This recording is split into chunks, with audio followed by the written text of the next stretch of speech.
অতীত কিংবা বর্তমান, বহুল প্রচলিত কিংবা মেয়াদোত্তীর্ণ, ফুটবলের বিভিন্ন ট্যাকটিক্স নিয়েই প্যাভিলিয়নের এই বিশেষ আয়োজন। আর আপনাদের সাথে আছি আমি আজমাইন রাফিন। আজকের এই আলোচনায় আমরা তুলে আনবো হাইলাইন ডিফেন্স নিয়ে, যেটা বর্তমান সময়ে বেশ বহুল প্রচলিত। পাশাপাশি হাইলাইন ডিফেন্সের পরিসংখ্যান এবং ট্যাকটিক্যাল ব্যাপারগুলো আমরা তুলে ধরবো, এবং ফুটবল ক্লাব বার্সেলোনা কিভাবে এই হাইলাইন ডিফেন্সটা ব্যবহার করে চমৎকার পারফরমেন্স করে চলছে বর্তমান মৌসুমে, সেটাও উঠে আসবে আমাদের এই ভিডিওতে। ফুটবল ক্লাব বার্সেলোনা এবং কোচ হ্যান্সি ফ্লিক এই মৌসুমে কতটা দারুণভাবে তাদের হাইলাইন ডিফেন্স এবং অফসাইড ট্র্যাপটা প্রয়োগ করছে সেটা আপনি ইতিমধ্যেই জানেন। বিশেষ করে গত অক্টোবরের এল ক্লাসিকোর কথা আপনার মনে রয়েছে নিঃসন্দেহে, যে ম্যাচে রিয়াল মাদ্রিদকে সর্বমোট 12 বার অফসাইডের ট্র্যাপে ফেলে বার্সেলোনা, এবং এই 12 বারের মধ্যে 8 বারই অফসাইড ট্র্যাপে পড়েছিলেন কিলিয়ান এমবাপ্পে, এবং কিলিয়ান এমবাপ্পে সেই ম্যাচে দুটো গোলও করেছিলেন, যে দুটো গোলই বাতিল হয়ে যায় অফসাইডের কারণে। অর্থাৎ বার্সেলোনা প্রতিপক্ষকে অফসাইডে ফেলার ক্ষেত্রে এই মৌসুমে সিদ্ধহস্ত বলা যেতেই পারে।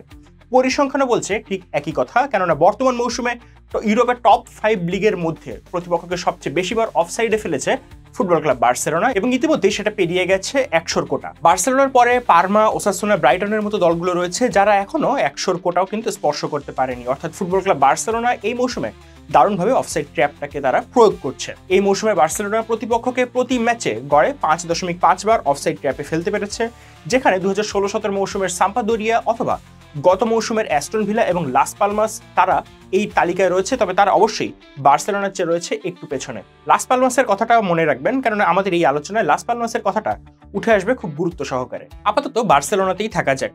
ফুটবল ক্লাব বার্সেলোনা হ্যান্সি ফ্লিকের অধীনে এই মৌসুমে এই অফসাইড ট্র্যাপটা খুব দারুণভাবে ব্যবহার করছে, এবং প্রতিপক্ষকে অফসাইডের ফাঁদে ফেলে নিজেরা একটা হাইলাইন ডিফেন্স মেনটেন করে চমৎকারভাবে বার্সেলোনা তাদের সেরা পারফরমেন্সটা বের করে নিয়ে আসছে, এবং হ্যান্সি ফ্লিককে বলা যেতে পারে এই পারফরমেন্সের মাস্টার মাইন্ড। কেননা দায়িত্ব গ্রহণের পর প্রাক মৌসুমের শুরু থেকেই তিনি তার দলের খেলোয়াড়দেরকে বলেছেন যে তিনি চাচ্ছেন এই অ্যাপ্রোচে, অর্থাৎ হাইলাইন ডিফেন্সেই তিনি যেতে চান, এবং সেই ব্যাপারটা নিশ্চিত করেছেন বার্সেলোনার বর্তমান গোলরক্ষক ইনাকি পেনিয়াও। সেজনির কাছে তিনি এই মুহূর্তে জায়গা হারিয়েছেন, তবে গত ডিসেম্বরে একটা প্রেস কনফারেন্সে তিনি জানিয়ে দিয়েছেন কোচ হ্যান্সি ফ্লিকের এই পরিকল্পনার কথা। ইনাকি পেনিয়া বলছেন, প্রি সিজনে ফ্লিকের অ্যাপ্রোচ দেখে আমরা অবাক হয়ে গিয়েছিলাম। একদম প্রথম ট্রেনিং সেশন থেকেই আমাদেরকে বুঝিয়ে দেওয়া হয়েছিল যে আমরা ডিফেন্ড করব প্রতিপক্ষের অর্ধে। বিষয়টা ঝুঁকিপূর্ণ, তাই আপনাকে শতভাগ ফোকাসড থাকতেই হবে, এবং সেই বিষয়টা অবশ্যই আমরা আমাদের আলোচনায় নিয়ে আসবো যে শতভাগ ফোকাসড না থাকলে আসলে বার্সেলোনার এই হাইলাইন ডিফেন্স ঠিক কি সমস্যায় পড়তে পারে। তবে তার আগে আমরা যেতে চাচ্ছি একটু প্র্যাকটিক্যাল কথাবার্তায়। মৌসুমের শুরু থেকে এই নতুন অ্যাপ্রোচে যাওয়ার ঘটনাটা বার্সেলোনার ক্ষেত্রেই কিন্তু প্রথম ঘটেনি। এই একই ঘটনা দেখা গেছে গত মৌসুমে যে লাস পালমাসের কথা বলছিলাম সেই লাস পালমাসের ক্ষেত্রেই। 2023-এর গ্রীষ্মের শুরুতে লাস পালমাসের কোচ গার্সিয়া পিমিয়েন্তা তার দলের খেলোয়াড়দেরকে জানিয়ে দেন, বিশেষ করে তার গোলরক্ষকদেরকে তিনি জানিয়ে দেন যে এই মৌসুমে তিনি চাচ্ছেন তার দলের অ্যাপ্রোচে খানিকটা পরিবর্তন আসুক, এবং তিনি চেয়েছিলেন যে একটা হাইলাইন ডিফেন্সে তার দল খেলুক, এবং তার দলের গোলরক্ষক আলভারো ভ্যালেসও সেই কথাটাই কিন্তু নিশ্চিত করেছিলেন। প্রাক মৌসুমের শুরুতেই তিনি তার দলকে জানিয়ে দেন যে তিনি একটা হাইলাইন ডিফেন্সে খেলতে চান, এবং গোলরক্ষক আলভারো ভ্যালেসকেও তিনি কিন্তু ঠিক সেভাবেই প্রস্তুতি নিতে বলেন। আলভারো ভ্যালেসের জন্য কাজটা খুব একটা সহজ ছিল না, কেননা তিনি মূলত ভালো ছিলেন অন দ্য বলে, এবং এই যে হাইলাইন ডিফেন্স খেলার ক্ষেত্রে অন দ্য বলে ভালো হওয়াটাই শুধুমাত্র গুরুত্বপূর্ণ নয়, পাশাপাশি গোলরক্ষক এবং ডিফেন্ডারদের মাঝে যে সমন্বয়টা সেটা ভালো থাকাটা খুব বেশি গুরুত্বপূর্ণ।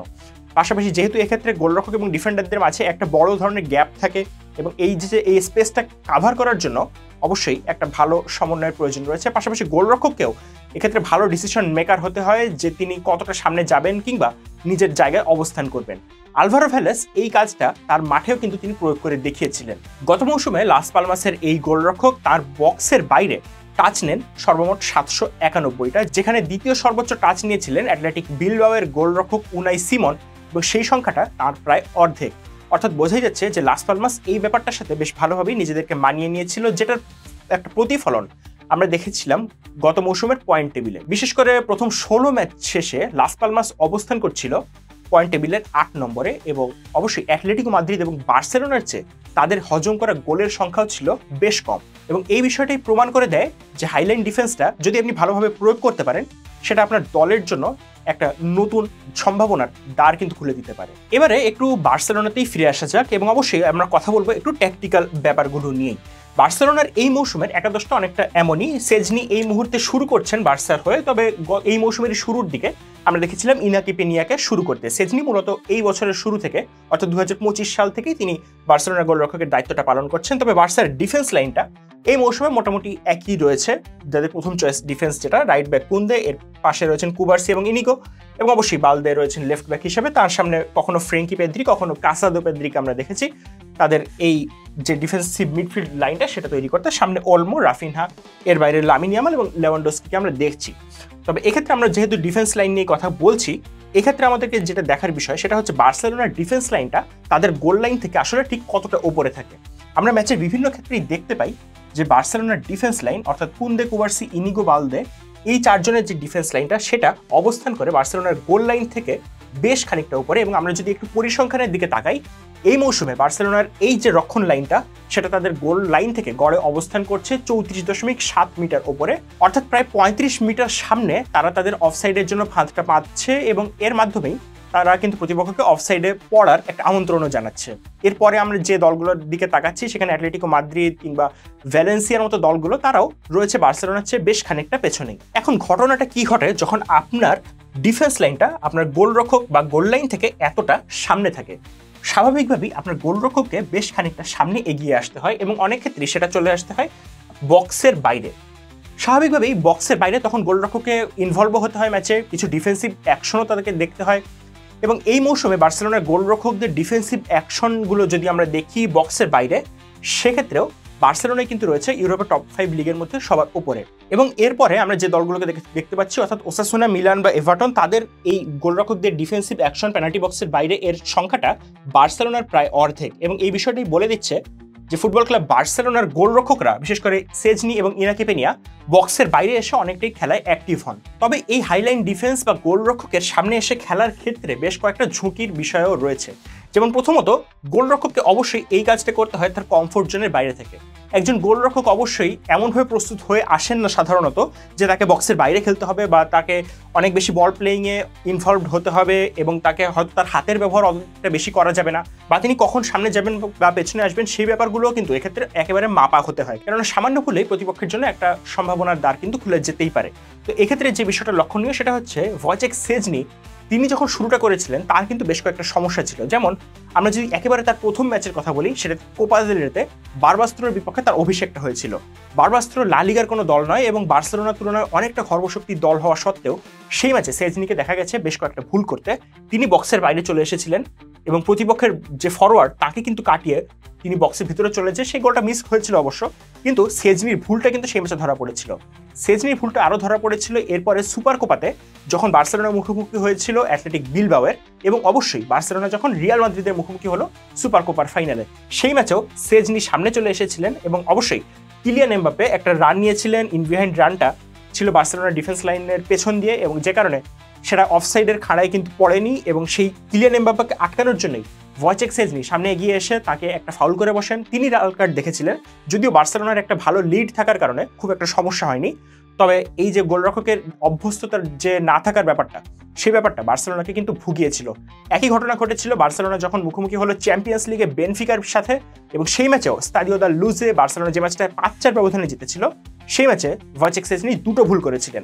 একটা ভুল তিনি করেছিলেন সামনে চলে এসে তিনি তার দলেরই ডিফেন্ডারের সাথে একটা কলিশনে লিপ্ত হন, এবং যেখান থেকে একদম ওপেন নেটে গোল করার সুযোগ পেয়ে যান পাভলিদিস। আরও একটা ভুল তিনি করেছিলেন, তিনি অনেকটাই সামনে চলে এসেছিলেন যেখান থেকে ফরওয়ার্ডরা বেনফিকার ফরওয়ার্ডের সাথে তার একটা কলিশন হয়, সেখান থেকেও বেনফিকা কিন্তু গোল করার সুযোগ পেয়ে যায়। অর্থাৎ ভয়েচেক সেজনি, যিনি এই মৌসুমের শুরুতে ছিলেন অবসরে এবং মার্ক-আন্দ্রে টের স্টেগান অমন বড় ইনজুরিতে না পড়লে যিনি হয়তো আর ফুটবল খেলে ফিরতেনই না, সেই ভয়েচেক সেজনি বার্সেলোনার জার্সিতে শুরুটা একেবারে ভালো হয়নি, এবং হাইলাইন ডিফেন্সের সাথে তার যে অনভ্যস্ততা, এর আগে জুভেন্টাস বা আর্সেনালে তার এই হাইলাইন ডিফেন্সে না খেলা, সেই বিষয়টা তাকে যেমন ভোগাচ্ছিল, একই সাথে বার্সেলোনাকেও কিন্তু ভোগাচ্ছিল শুরুর দিকে। তবে ধীরে ধীরে তিনি সেই সমস্যা থেকে অনেকটাই কাটিয়ে উঠেছেন, এবং এই মুহূর্তে বার্সেলোনার হাইলাইন ডিফেন্সের জন্য এবং সব মিলিয়ে বিশ্বের অন্যতম সেরা গোলরক্ষক কিন্তু বলা যায় ভয়েচেক সেজনিকে তার সাম্প্রতিক পারফরমেন্সের জন্য। এর বাইরে আরও কয়েকটা বিষয় কিন্তু এক্ষেত্রে লক্ষণীয়। যেমন আপনি যখন হাইলাইন ডিফেন্সটা মেনটেন করছেন, তখন এর পাশাপাশি আপনার দলের প্রেসিং স্ট্রাকচারটাও ভালো থাকাটা খুব গুরুত্বপূর্ণ। কেননা আপনি যদি প্রতিপক্ষকে ঠিকভাবে প্রেস করতে না পারেন, সেক্ষেত্রে দেখা যাবে যে প্রতিপক্ষের জন্য এই ইন বিহাইন্ড রানগুলো নেওয়া এবং তাকে উদ্দেশ্য করে বল পাঠানো সেটা খুব সহজ হয়ে যাবে। অর্থাৎ আপনার এক্ষেত্রে লক্ষ্য রাখতে হবে যেন আপনি প্রতিপক্ষের পা থেকে দ্রুত বল কেড়ে নিতে পারেন। সেটা প্রেসিং অথবা কাউন্টার প্রেসিং যেভাবেই হোক না কেন, আপনার দ্রুত বলটা কেড়ে নিতে হবে প্রতিপক্ষের পা থেকে, যেন আপনাকে খুব বেশি আক্রমণ এক্ষেত্রে ফেস করতে না হয় বা প্রতিপক্ষ ইন বিহাইন্ড রান নেওয়ার সুযোগটা না পায়। তাই এক্ষেত্রে প্রেসিং স্ট্রাকচারটা ভালো থাকাটা খুব গুরুত্বপূর্ণ এবং বিশেষ করে মাঠের এই মাঝ অংশে দখল রাখাটা খুব গুরুত্বপূর্ণ বার্সেলোনার জন্য। এর পাশাপাশি আপনি যখন একজন সেন্টার ব্যাক, তখন আপনি প্রতিপক্ষকে ঠিক কিভাবে ট্র্যাক করছেন বা প্রতিপক্ষের ফরওয়ার্ডের দৌড়গুলোকে আপনি কিভাবে মাপছেন সেই ব্যাপারটাও খুব বেশি গুরুত্বপূর্ণ। আমরা বেনফিকার সাথে Barcelona Champions League round of 16-এর প্রথম লেগে দেখেছি কুবার্সিকে একটা লাল কার্ড দেখতে, যেটা খুব ভালোভাবে পাভলিদিসের রানটা ট্র্যাক না করারই ফলাফল। এবং সেই ম্যাচে আমরা দেখেছিলাম যে বেনফিকার দুজন খেলোয়াড় ছিলেন অফসাইডে এবং পাভলিদিস ছিলেন অনেকটা এমন জায়গায় যেখানে তিনি বলটা যখন তার কাছে এলো, কুবার্সি তিনি দেখেছিলেন যে দুজন খেলোয়াড় অফসাইডে, অর্থাৎ তাদের এই খেলায় আপাতত ইনভলভড হওয়ার কোনো সম্ভাবনা নেই। তাই তিনি চেষ্টা করেছিলেন পাভলিদিসকে আটকানোর। পাভলিদিস চমৎকার একটা রান নিয়ে কিন্তু বের হয়ে গিয়েছিলেন। কুবার্সির সামনে কোনো অপশন ছিল না তাকে ফাউল করা ছাড়া, কেননা সেক্ষেত্রে পাভলিদিস একেবারেই 1-on-1-এ পেয়ে যেতেন সেজনিকে, একটা গোল তিনি হয়তো করেই ফেলতে পারতেন। কুবার্সি তাই সেক্ষেত্রে তাকে ফাউল করে লাল কার্ডটা দেখেন এবং একটা ফ্রি কিক কনসিড করেন। তো এই বিষয়টা গুরুত্বপূর্ণ যে আপনি যখন একজন সেন্টার ব্যাক, তখন আপনাকে অবশ্যই ট্র্যাক করতে পারতে হবে প্রতিপক্ষের ফরওয়ার্ডদের রানগুলো। আর আপনি যখন একজন ফরওয়ার্ড, তখন আপনি হাইলাইন ডিফেন্সকে বিট করার জন্য কি করবেন? আপনি অবশ্যই এই কাজটা করতে পারেন যে কাজটা বেনফিকা খুব ভালোভাবে করেছিল, এর আগে বরুশিয়া ডর্টমুন্ড বার্সেলোনার বিপক্ষে খুব ভালোভাবে করেছিল।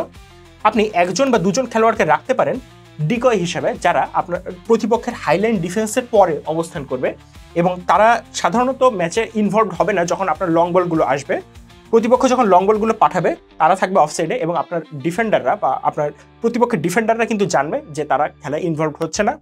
সেই সুযোগেই পেছন থেকে একজন খেলোয়াড় ইন বিহাইন্ড রান নিয়ে বলটাকে রিসিভ করবে এবং সামনে এগিয়ে যাবে, এবং তখন যখনই এই খেলোয়াড়টা সামনে এগিয়ে যাচ্ছে, তখনই এই যে দুজনকে আমরা ডিকয় হিসেবে চিন্তা করছিলাম তারা চলে আসবে ম্যাচে এবং অবশ্যই সেখান থেকে গোল করার একটা সুযোগ তৈরি হবে। এবং আমরা দেখেছিলাম যে ডর্টমুন্ডের বিপক্ষে বার্সেলোনা একটা গোল কিন্তু হজম করেছিল এভাবেই।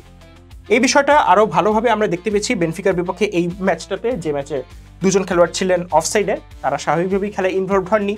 পাভলিদিস একটা চমৎকার রান নিয়ে তিনি কিন্তু একটা গোল করার সুযোগ তৈরি করেছিলেন, যদিও শেষ পর্যন্ত গোলটা হয়নি। কুবার্সি একটা রেড কার্ড দেখেছিলেন। অর্থাৎ আপনি যদি ফরওয়ার্ড হন, আপনার ইন বিহাইন্ড রান নেওয়ার ক্যাপাবিলিটি খুব ভালো হতে হবে। একই সাথে যদি আপনি কিলিয়ান এমবাপের মতো অনেক বেশি ফাস্ট হন, সেক্ষেত্রে আপনার সামনে সুযোগ থাকবে একটু পেছন থেকে রান নিয়ে প্রতিপক্ষের ডিফেন্স লাইনকে ভেদ করার। তবে সেক্ষেত্রেও আপনার রানিংয়ের টাইমিংটা খুব ভালো হওয়াটা গুরুত্বপূর্ণ, কেননা রানিংয়ের টাইমিংয়ে একটু এদিক ওদিক হলেই আপনি দেখবেন সাইড লাইন থেকে যিনি লাইন্সম্যান আছেন তিনি পতাকাটা উঁচিয়ে ধরেছেন এবং আপনি যে গোলটা করেছেন সেই গোলটা বাতিল হয়ে যাচ্ছে। আরও একভাবে আপনি চাইলে প্রতিপক্ষের অফসাইড ট্র্যাপটাকে ফাঁকি দিতে পারেন। সেক্ষেত্রেও আপনাকে চেষ্টা করতে হবে ডিফেন্ডারের ব্লাইন্ড সাইড দিয়ে রান নেওয়ার। এক্ষেত্রে মনে করুন আপনি কুবার্সি এবং আপনি এখানে অবস্থান করছেন, পাভলিদিস যদি এখানে থাকেন, তিনি চেষ্টা করতে পারেন কুবার্সির এই একেবারে কুবার্সির দিকে তিনি তাকিয়ে থাকবেন বা কুবার্সির দৃষ্টিটা তিনি নিজের দিকে আকর্ষণ করবেন এবং সেই সুযোগে অন্য একজন খেলোয়াড় হয়তো তার ব্লাইন্ড সাইড দিয়ে একটা রান নেবেন এবং সেই রান থেকে চেষ্টা করবেন তিনি গোল করে ফেলার। এবং এই বিষয়টাও কিন্তু আমরা দেখেছি বার্সেলোনার খেলায় তাদের প্রতিপক্ষদের ব্যবহার করতে, যেখান থেকে তারা কিন্তু গোলও পেয়েছে বেশ কয়েকটা ক্ষেত্রে। অর্থাৎ অফসাইড ট্র্যাপকে বা প্রতিপক্ষের হাইলাইন ডিফেন্সকে বিট করার কিন্তু বেশ কয়েকটা প্রসেস আছে এবং আপনি যদি বার্সেলোনার বিপক্ষে খেলতে নামেন, আপনি নিশ্চয়ই এই ব্যাপারগুলো লক্ষ্য করার বা মাথায় রাখার চেষ্টা করতে থাকবেন। তবে আপাতত এটাই বলা যায় যে ফুটবল ক্লাব বার্সেলোনা তাদের হাইলাইন ডিফেন্স এবং অফসাইড ট্র্যাপটাকে চমৎকারভাবেই মেনটেন করছে। কুবার্সি, ইনিগো, বালদে এবং কুন্দে, এই চারজনের যে ডিফেন্স লাইন, এইটা বার্সার জন্য খুব ভালোভাবে কাজ করছে। তবে এর পাশাপাশি আরও একটা কথা বলতে হয়, কুবার্সি অথবা ইনিগোকে আমরা এই মৌসুমে বেশ কয়েকবার টুকটাক ইনজুরিতে পড়তে দেখেছি বা তাদের লাল কার্ডও দেখেছি। সেই জায়গায় নামতে দেখেছি আমরা রোনাল্ড আরাউহোকে। এবং বলে রাখা ভালো, এই মৌসুমের শুরুর দিকে রোনাল্ড আরাউহো অনেকটা সময় ছিলেন ইনজুরিতে, যে কারণে ফ্লিকের প্রথম দিকে তিনি কিন্তু আসলে সেই ট্রেনিংটা সেভাবে করে পাননি এবং অফসাইড ট্র্যাপ বা হাইলাইন ডিফেন্স মেনটেন করার ক্ষেত্রেও তার কিন্তু একটু সমস্যা ছিল। এবং আমরা দেখেছি যে রোনাল্ড আরাউহো হয়তো বেশ খানিকটা পেছনেই থেকে যাচ্ছেন যখন তার সতীর্থরা বেশ উপরে হাইলাইন ডিফেন্সটা মেনটেন করে যাচ্ছেন, যে কারণে প্রতিপক্ষকে অফসাইড ট্র্যাপে ফেলাটা হয়তো বার্সার জন্য একটু হলেও সমস্যা হয়ে যাচ্ছিল। তবে এই বিষয়টা বার্সার জন্য সুখবর যে রোনাল্ড আরাউহো ধীরে ধীরে এই অফসাইড ট্র্যাপের সাথে নিজেকে মানিয়ে নিচ্ছেন এবং হাইলাইন ডিফেন্সে তিনিও নিজেকে একজন অপরিহার্য খেলোয়াড় হিসেবেই আসলে স্থাপন করতে যাচ্ছেন এবং এটা অবশ্যই বার্সা সমর্থকদের জন্য একটা ভালো খবর এবং বার্সেলোনার জন্য তো ভালো খবর নিঃসন্দেহে। দলটা ইতিমধ্যেই লা লিগার সবার উপরে রয়েছে, চ্যাম্পিয়ন্স লিগের কোয়ার্টার ফাইনাল নিশ্চিত করেছে, সুপার কোপা ট্রফি জিতেছে, এছাড়া কোপা দেল রের সেমিফাইনালে তারা খেলছে। অর্থাৎ সামনে একটা লম্বা সময় তাদের জন্য অপেক্ষা করছে এবং এই সময়টাতে তারা এই অফসাইড ট্র্যাপ এবং হাইল্যান্ড ডিফেন্সটা কতটুকু মেনটেন করতে পারবে সেটা অনেকাংশেই বলে দেবে বার্সার এই মৌসুমের যাত্রাপথটা কেমন হবে, তাদের সবশেষে সমাপ্তির গল্পটা কেমন হবে সেই বিষয়টা কিন্তু বলে দিবে। এই ছিল মোটামুটি হাইলাইন ডিফেন্স নিয়ে এবং বিশেষ করে বার্সেলোনায় এর ব্যবহার নিয়ে আমাদের আজকের আলোচনা। আপনারা জানাতে পারেন কমেন্ট সেকশনে যে আমাদের এই আলোচনাটা কেমন লাগলো। পাশাপাশি কোনো কিছু আমরা যদি মিস করে যাই বা আপনারা যদি কোনো কিছু অ্যাড করতে চান সেটাও জানাতে পারেন আমাদের কমেন্ট বক্সে। প্যাভিলিয়নের সাথে থাকার জন্য আপনাদের সবাইকে অনেক ধন্যবাদ।